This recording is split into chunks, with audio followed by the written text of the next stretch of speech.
Our trip has taken us even farther south down into Chile to the community of Puerto Varas, which has about 50,000 people who live here.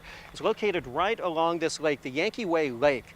Rising 9,000 feet from the ground behind me is the Osorno volcano, one of a chain of 5 volcanoes located here in southern Chile.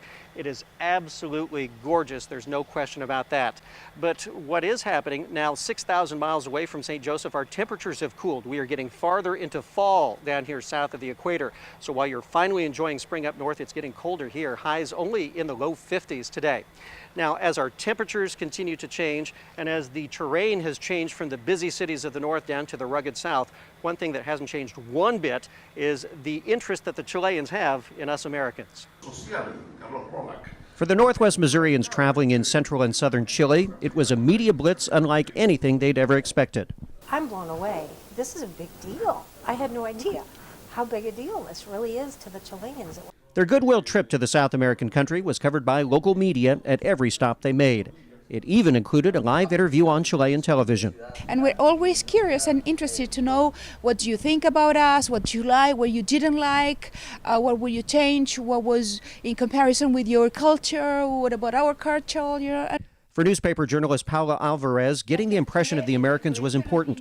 She says the people of Chile are proud of their country. They like to show off their brilliant landscapes and their rich culture.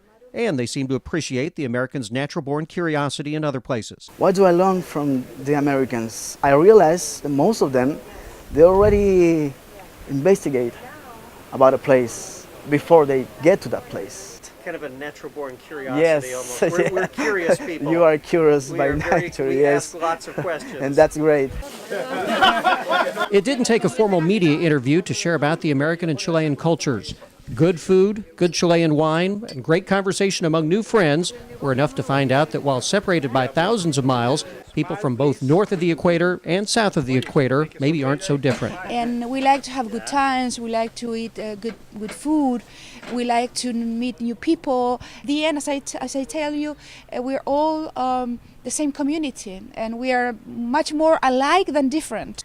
Reporting from Puerto Varas, Chile, Alan Van Zandt, KQ2, your local news leader.